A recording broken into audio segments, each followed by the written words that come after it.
인권, 평화, 미래를 위한 역사행동 민족문제연구소가 만드는 팟캐스트 내일을 여는 역사 시즌3. 안녕하세요. MC로 노기환입니다.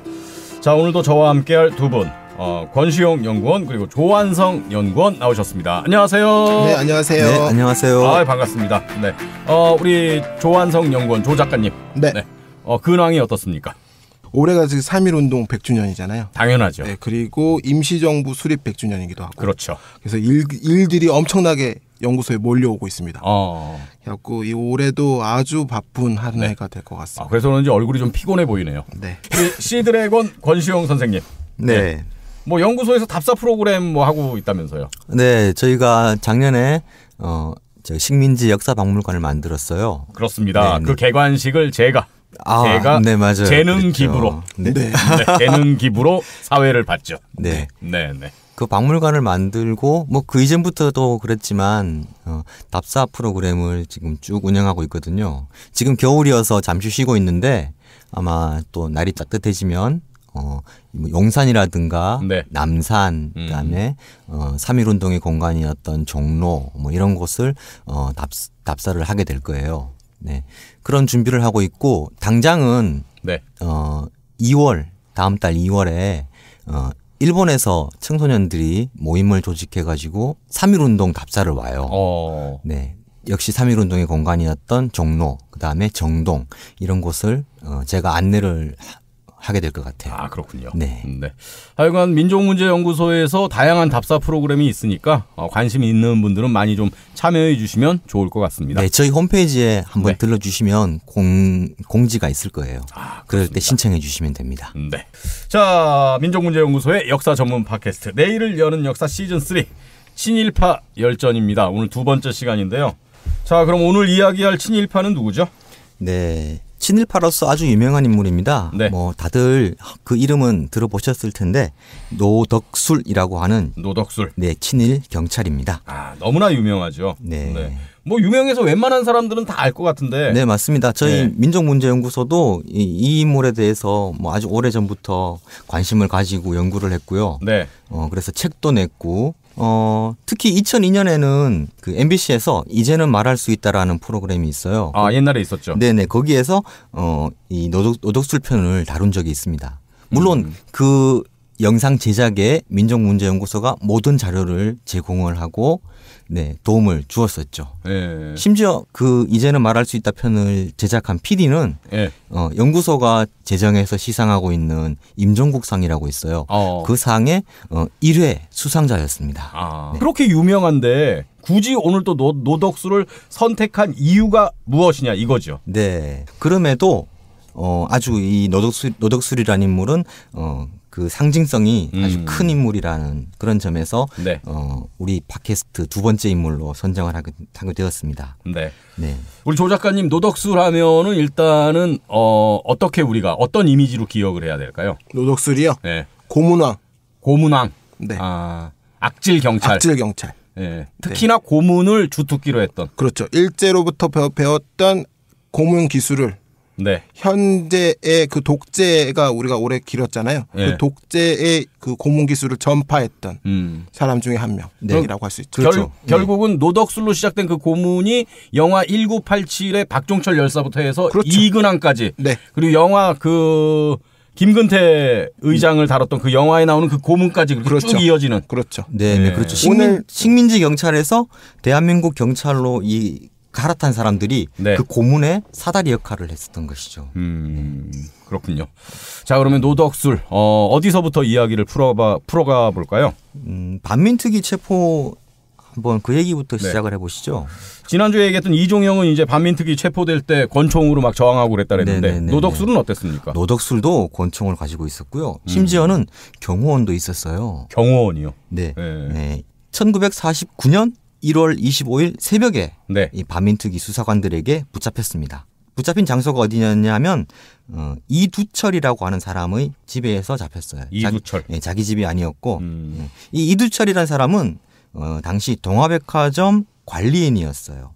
잠깐만요. 근데 동화백화점의 관리인의 집에 숨어 있었다. 네, 그렇죠. 이 부분을 그러면은 악질 친일 경찰을 재벌이 비호했다. 뭐 이렇게 볼 수 있는 겁니까? 재벌도 비호했고요. 네. 경찰 권력이 이 사람을 숨겨주고 있었던 거예요. 네, 무장한 경관들이 노덕술을 지키고 있었어요. 당시 이 노덕술은 도망자 신세였어요, 사실. 그럼에도 경관의 보호를 받고 있었다. 뭔가 아이러니한 상황이었던 것이죠. 예. 그 당시에 이제 경찰이 비호하고 있었다. 네. 예. 그래서 끌려가서 이제 재판을 받게 되는 건가요? 근데 이 사람이 받을 재판이 한 가지가 아니고요. 네. 무려 3가지나 있었습니다. 동시에 3가지 재판을 받게 되는 아주 바쁜 그런 몸이 된 것이죠. 그러니까 이제 뭐 반민족 행위에 대한 재판은 알겠는데. 네네네. 2가지는 어떤 겁니까? 네. 수도청 고문 치사 사건이었고요. 네. 또 하나는 반민특위 요인 암살 음모 사건, 이렇게 2가지였습니다. 수도청 고문 치사 사건이 어떤 겁니까, 조 작가님? 네, 수도청 고문 치사 사건은 박종철 사건하고라고 생각하면 딱 맞습니다.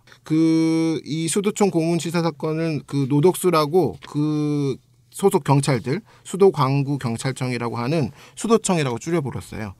그런 경찰 소속 김재공, 김유화, 박사일 이런 4명이 연루된 사건이거든요. 좌익 혐의를 받았던 그 사람 박성근이라고 하는 사람인데 예. 그 사람을 체포해가지고 엄청나게 고문을 했던 거예요. 그리고 이제 구타도 많이 했고 그 다음에 구타한 상태에서 물고문을 하다가 이 사람이 숨져 버렸거든요. 예. 그러니까 이제 이거를 은폐하려고 시체를 한강 얼음을 구멍을 막 뚫어가지고 예. 그 안에다가 이제 유기를 한 겁니다. 그래서 시체가 끝까지 발견이 안 됐어요. 시체가 없는 상태로 그 수사가 이루어지고 발견하지 못한 상태로 그 재판이 이루어졌던 건데. 그렇군요. 네. 반민특위 요인 암살 음모 사건. 이거는 뭐 이름만 들어도 네, 예, 그렇죠. 무시무시한 사건인데 이건 어떤 사건입니까? 네, 지난번 이제 방송에서 네. 이종형을 다룰 때에도 그랬지만 이 친일 행위자들이 반민법이 만들어지고 반민특위가 꾸려지고 하니까 거기에 아주 강하게 저항을 했습니다. 네, 뭐 반공 대회도 만들고 그렇게 했는데 그보다 더 나간 게 바로 이 암살 음모 사건입니다. 네, 반민특위 관계자들, 그 요인들, 뭐 정치가들도 있었고요. 반민특위 뭐 재판관들도 있었고요. 이런 인물들을 암살하려는 그런 시도를 벌였던 것이죠. 그리고 심지어는 암살을 하고 그들을 공산당인 것처럼 네. 꾸미려고 예. 네, 그런 시도를 했었던 그런 사건이었습니다. 공산주의자로 어떻게 조작을 하려고 했던 거죠? 네, 먼저 납치를 해가지고요. 감금한 다음에 성명서를 강제로 쓰게 하려고 했어요. 나는 38 이남에서 국회의원 노릇을 하는 것보다 이북에 가서 살기를 원한다. 이런 성명서를 써가지고 네. 대통령한테도 보내고 국회에도 보내고 신문사에도 보내고 이렇게 보낸 다음에 38선 근처로 끌고 가가지고 살해하려는 그런 계획이었죠. 아, 그러니까 빨갱이들이 이렇게 월북하려는 거. 네네. 그때 우리가 사살한 거다. 그렇죠. 뭐 이런 식으로 그렇게. 조작하려고 한 거 아닙니까? 암살을 해서. 그렇죠. 네네네. 아, 진짜 참 익숙한 풍경이네요. 네, 반민특위에서 활동하고 있는 사람들이 빨갱이다. 이런 프레임을 만들려고 했었던 그런 거죠. 자, 그러면 정리하면 이제 반민특위의 노덕술이 체포되면서 반민족 행위에 대한 재판은 당연한 거고 네. 도망 다니면서 피하고 있던 수도청 고문치사 사건 재판도 받아야 되고 거기에 더해서 반민특위 요인 암살 음모 사건까지 드러나서 재판을 받아야 되는 거잖아요. 네네. 이 정도면 뭐 그냥 사형이죠. 아닙니까? 그렇죠. 예? 이 정도면 사형. 뭐 네. 당연히 사형을 받아야죠. 네. 예. 우리가 이제 얘기를 해보면 이 인간이 어떤 인간인지 알 수 있습니다. 그러니까 식민지 시절에 경찰로서 노덕술이 어떤 악행을 저질렀는지 정리를 해보면 되는 거거든요. 네. 예.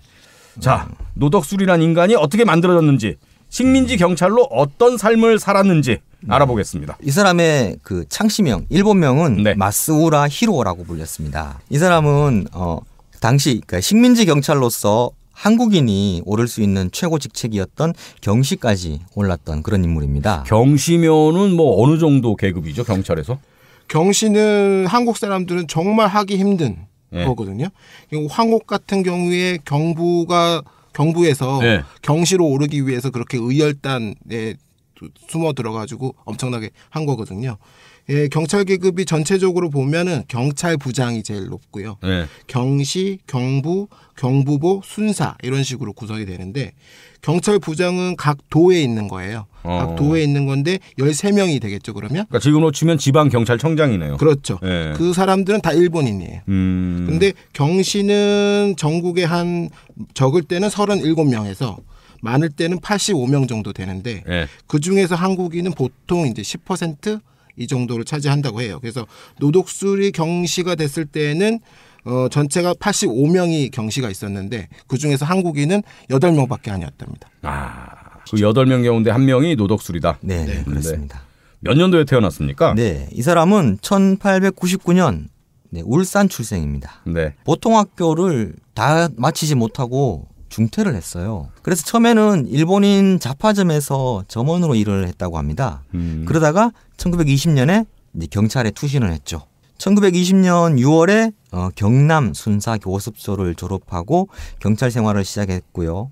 그 이후에 주로 1920년대에는 경상남도를 이렇게 돌면서 네. 경찰로서 경력을 쌓았어요. 반민특위 조사에서 드러난 그의 그런 반민족 행위의 대부분이 이 시절에 저질렀던 그런 행적들이더라고요. 아마도 처음 경찰이 돼가지고 자신을 좀 돋보일 목적으로 열심히 반민족 행위를 했던 게 아닐까 생각을 해봤습니다. 고문하고 사람들 막 붙잡고 출세를 하려고. 그렇죠. 네. 조선인이기도 하고 학력도 낮고. 네, 그렇죠. 그러니까 출세를 하기 위해선 더 악랄하게 네. 그렇게 해야겠죠. 실적이. 네. 그랬던 것이죠. 그리고 드디어 1932년에 경부로 승진을 해서 네. 서울로 진출을 합니다. 와, 순사에서 경부로. 네. 네. 경부가 되어서 서울로 진출을 하고 40년대 초까지는 이 서울을 중심으로 해서 인천, 양주, 개성 이쪽에서 경찰로서 이제 활동을 했던 걸로 이제 알려지고 있습니다. 예. 특히 조선신궁에서 결혼을 했습니다. 조선 신궁에서요. 네. 중매인이 한상용이네요. 그렇죠. 네. 한상용이 어떤 인물인데요? 이 사람이 이완용의 외조카. 이완용의 외조카. 네. 그리고 대표적인 친일인 그런 인물이죠. 1920년에 이제 경찰 생활을 시작했는데 네. 35년에 이렇게 화려하게 결혼한 거 아닙니까? 그렇죠. 네. 15년 만에. 네. 그동안에 얼마나 악행을 저질러서 실적을 많이 쌓았는지를 단적으로 알 수 있는 그런 결혼식이네요. 그렇죠. 그래서 결국엔 이제 경시까지 오를 수 있었는데 네. 자, 그럼 이제 노덕술의 대표적인 범죄 사실들을 하나하나 좀 얘기해 보죠. 첫 번째 사건이 흑조회 사건이라는 게 있습니다. 흑조회. 네.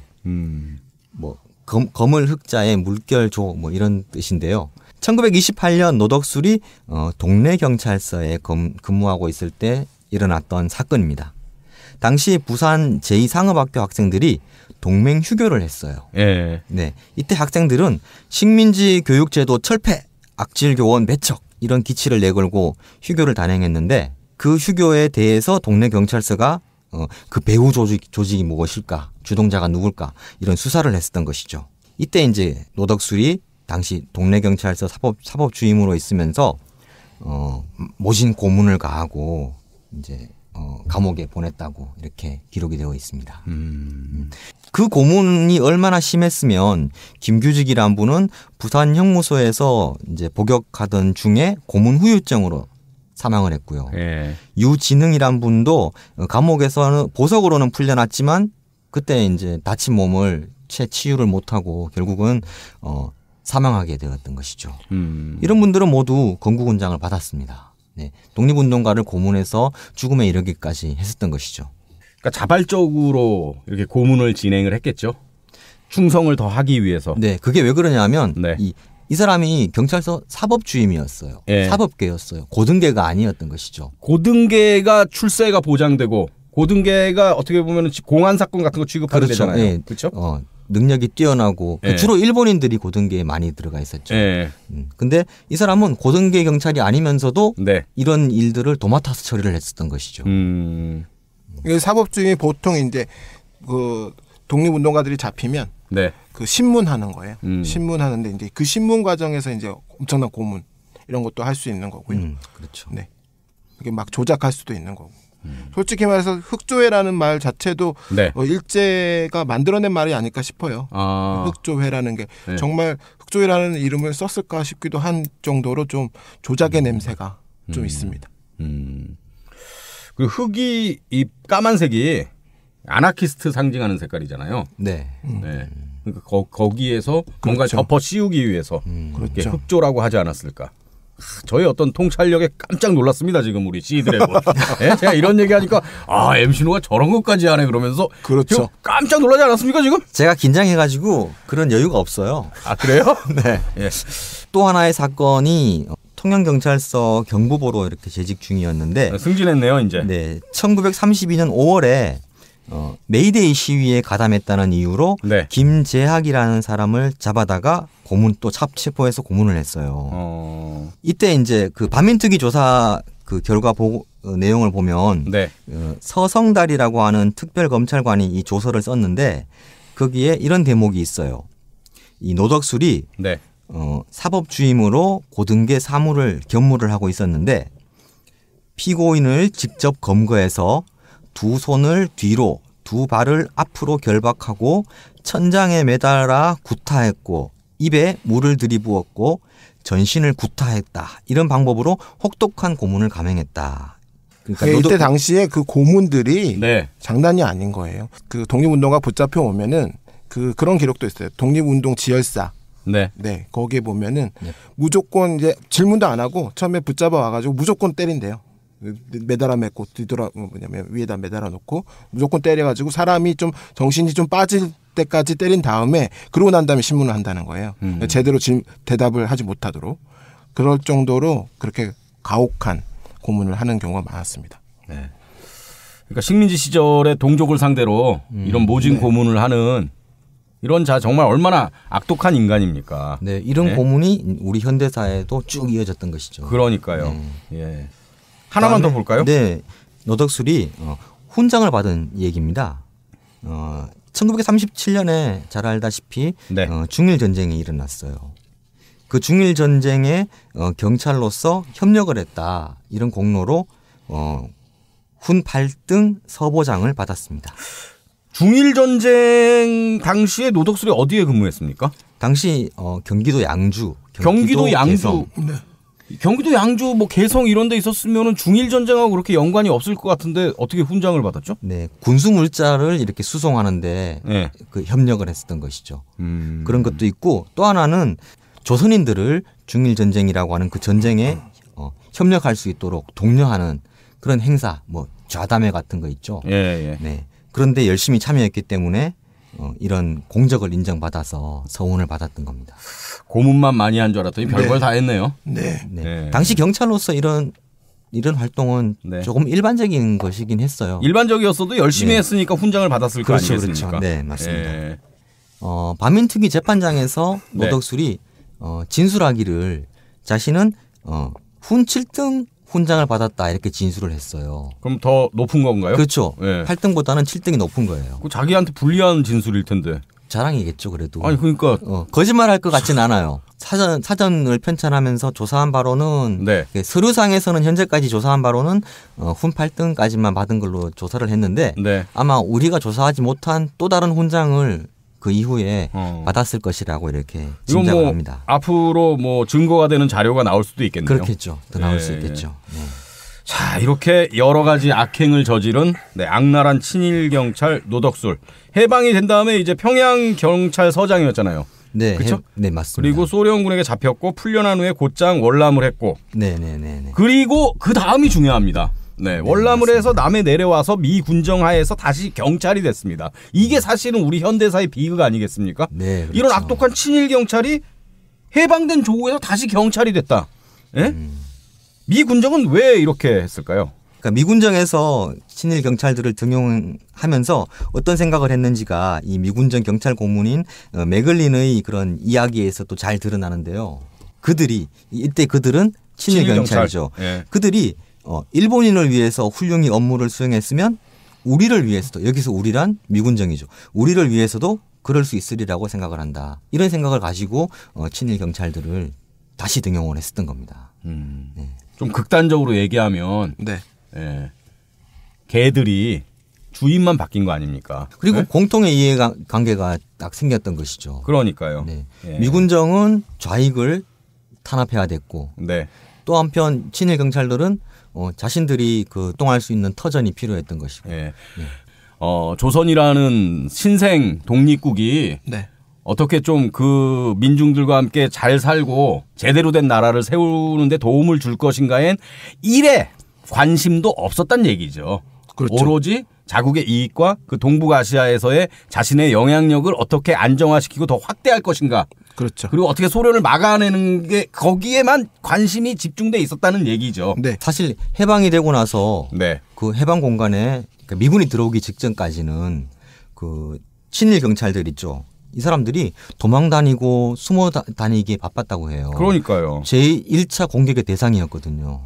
네. 그랬던 것이 미군이 들어와 가지고 한국 네. 경찰 그 체제를 이제 재편하고 그러면서 이들을 다시 불러들이기 시작했죠. 그 포고령 내린 거 아닙니까? 그렇죠. 네. 다시 와라. 네. 제자를 지켜라. 실제로 지금 10월 21일이 경찰의 날인데 예. 그게 미군정이 그 경무국을 창설한 날이에요. 음. 그날을 기념해서 경찰의 날로 지금 지정하고 있거든요. 예, 예. 이 부분도 조금 손을 봐서 고칠 필요가 있다고 생각을 합니다. 아, 일리 있는 말씀입니다. 네. 그러니까 우리가 국군의 날도 좀 바꾸자는 얘기가 있고. 바꾸려고 지금 예. 진행 중이잖아요. 그러니까요. 네. 근데 경찰의 날도 이게 바꾸는 게 옳다.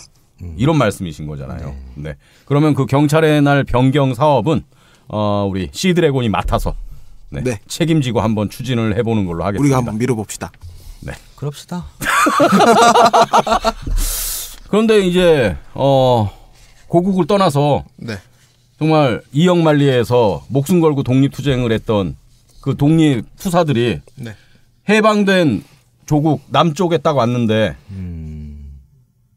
이 친일 경찰들이 다시 경찰을 하고 있으니 얼마나 기가 네, 막히겠습니까? 그 사례가 바로 네? 제일 확실한 사례가 네. 김원봉 이야기잖아요. 그러니까 이게 아주 네. 유명한 일화인데 네. 의열단장이었던 네, 약산 네. 김원봉 선생이 네, 네. 노덕술에게 수모를 당했다. 네, 네, 맞습니다. 네. 그 얘기가 네. 아주 잘 알려져 있죠. 예.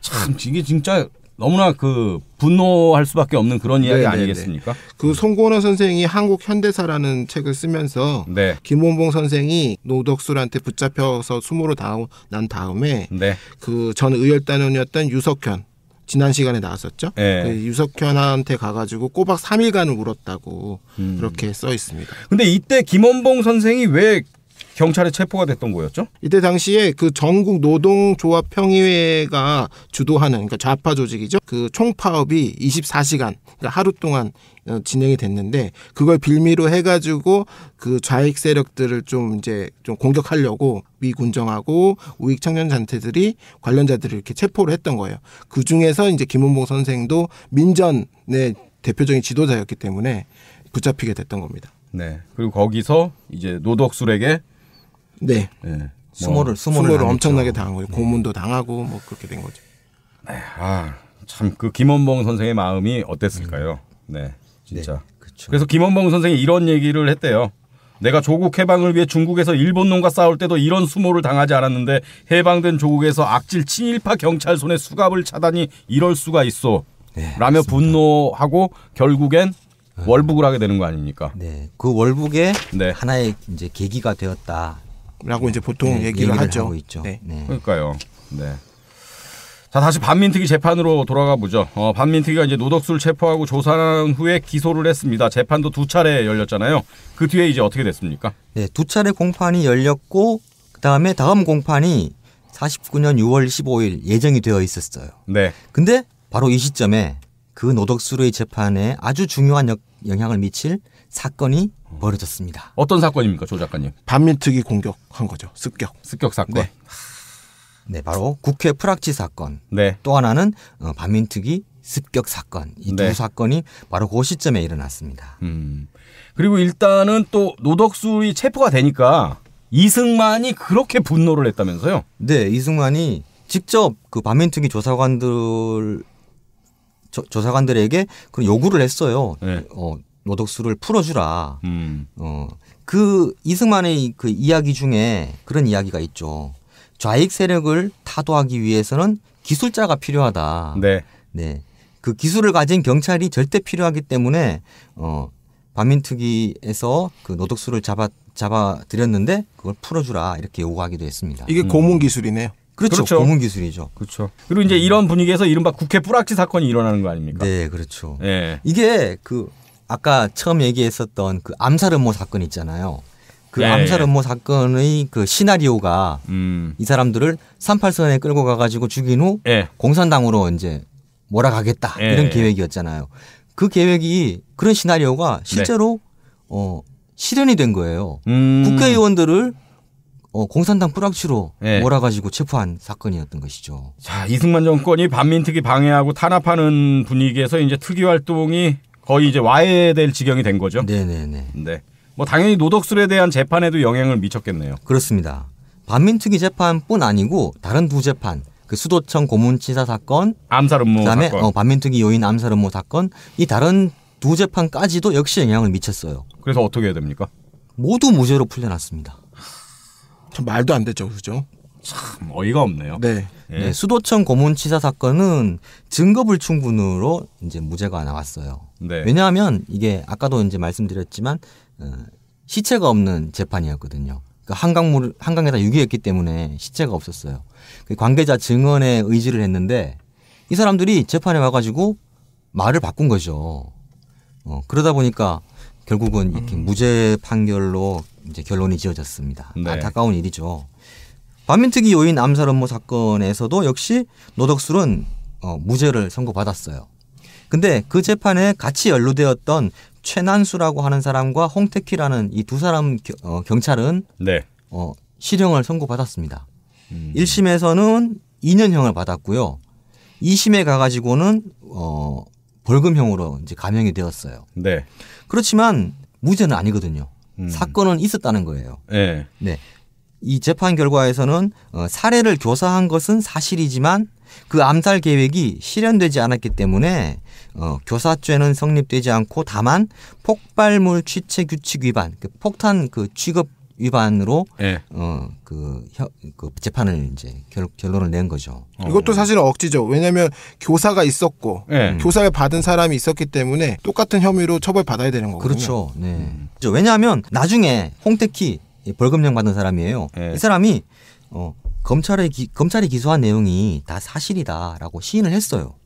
네. 그런데도 어떻게 가벼운 처벌이 내려졌죠. 그렇죠. 그런 것도 있고 1950년 5월 6일자 그 연합신문 기사를 제가 찾아봤는데 검찰이 항고를 했거든요. 2심 재판에 불복하고 이 상고를 접수한 대법원이 그 반민특위 요인 암살 음모 사건에 대한 2심 공판이 부당하다고 보고 차례를 시켰다고 합니다. 그대로 두어라. 네. 이 대법원의 판단은 그거였어요. 2심에서는 암살을 교사하고 무기를 준 다음에 암살을 하지 않은 경우 이때 무기 불법 소지 이것만으로 처벌을 했는데 그거 잘못되었다. 교사하고 암살은 하지 않았다 할지라도 교사자 및 이에 응한 자를 처벌해야 한다. 이런 견해를 밝힌 거예요. 근데 그 시점이 5월이었다는 거죠. 1950년 5월. 반민특위 재판은 결론이 어떻게 됐습니까? 노덕술. 네. 다른 두 재판과 마찬가지로 이 반민특위 재판도 노덕술에게 아주 유리한 방향으로 흘러갔어요. 뭐 그럴 수밖에 없는 게 반민특위가 이제 와해가 됐으니까 거의. 네, 그렇죠. 네.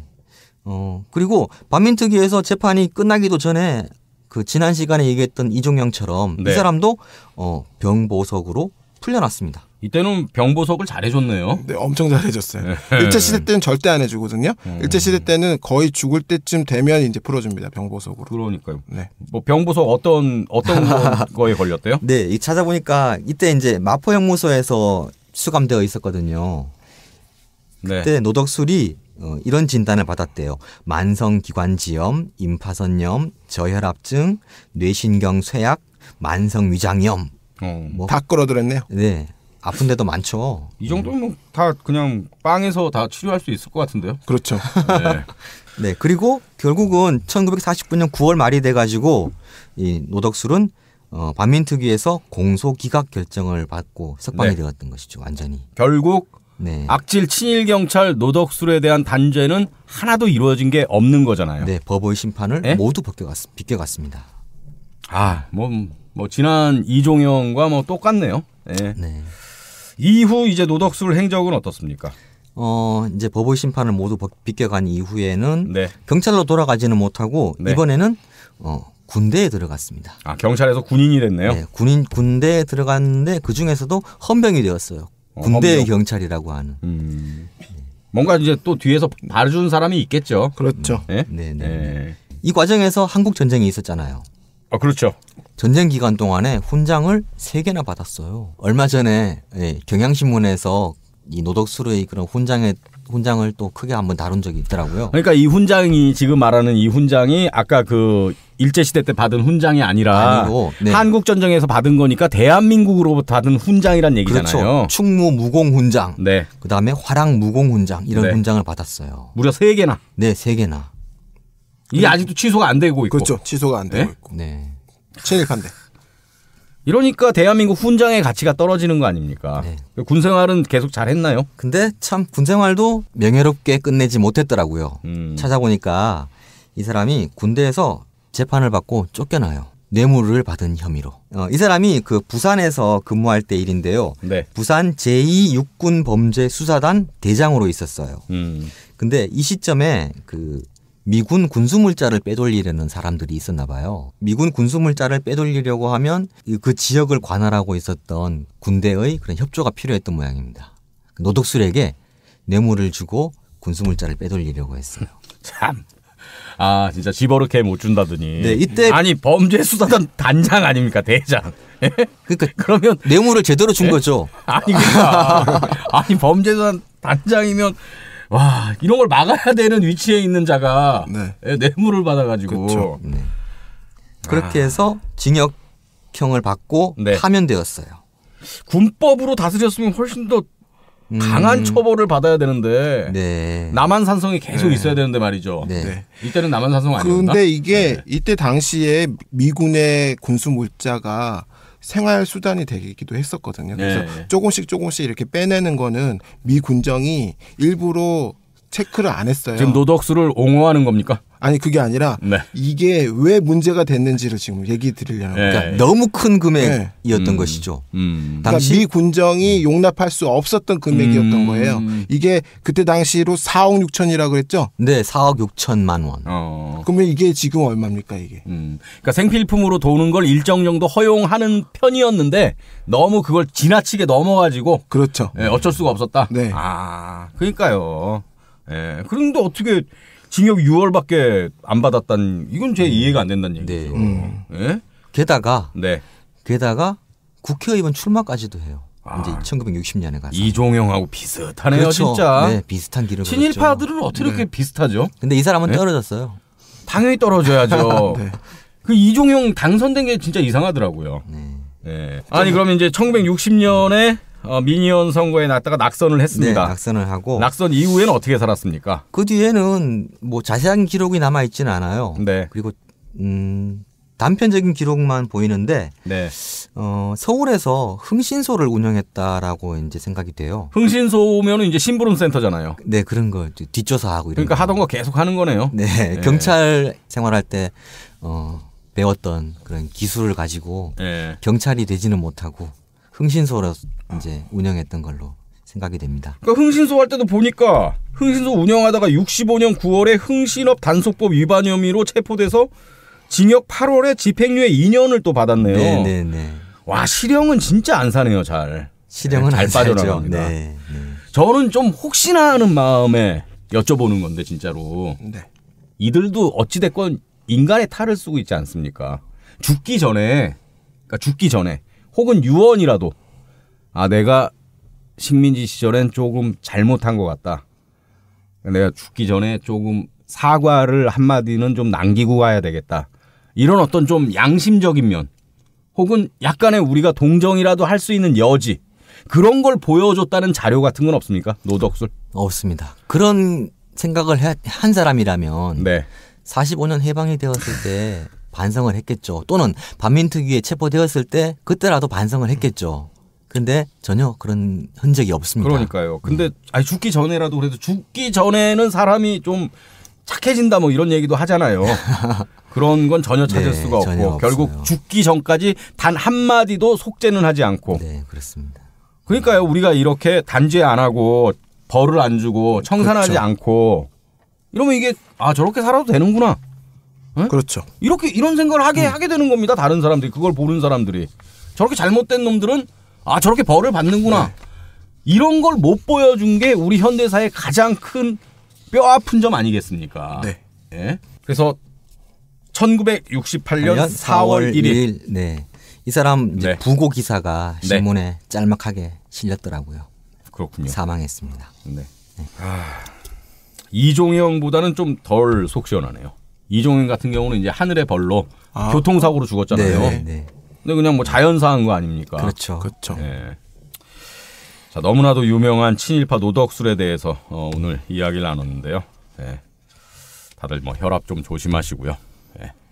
오늘 방송 어떠셨습니까, 우리 시드래곤? 네, 지난 방송보다는 제가 말을 많이 했습니다. 네. 이 방송이 어떻게 나갈지 되게 걱정이 됩니다. 네. 너무 그 본인 분량만 생각하시고 말을 많이 했냐 적겠냐 이거는 중요한 거예요. 제대로 된 내용을 우리 청취자 여러분께 잘 전달했느냐 네. 이런 게 중요하겠죠. 그것도 걱정이 되죠. 예. 재밌었어요 저는. 그러니까 재밌다는 표현이 좀 그런데 네. 많은 걸 또 생각하게 만드는 그런 시간이었습니다. 네. 우리 조 작가님은 어떠셨습니까? 좀 우울해지네요. 네. 아무래도 이제 이런 친일파를 다루다 보니까 좀 속상하기도 하고 그런데 청취자분들께서도 또 그랬을 것 같기도 그렇습니다. 하고 좀 걱정이 되는데 그렇게 생각하시면 좋을 것 같아요. 이렇게 친일파를 얘기함으로써 우리가 계속적으로 기억함으로써 이런 그 암흑의 역사를 기억함으로써 그걸 또 극복해 나가려고 지금 이런 방송도 하고 있는 거잖아요. 그렇습니다. 그러니까 그 극복의 역사라고 생각하시고 조금 더 가벼운 마음으로 들어주셨으면 좋겠습니다. 네. 자, 민족문제연구소의 역사 전문 팟캐스트 내일을 여는 역사 시즌3 오늘은 노덕술에 대한 이야기를 함께 나눴습니다. 자, 다음 시간에도 친일파 한 명을 소환해서 인사드리겠습니다. 오늘 함께해 주셔서 고맙습니다. 여러분 다음 시간에 또 만나겠습니다. 고맙습니다. 고맙습니다. 고맙습니다.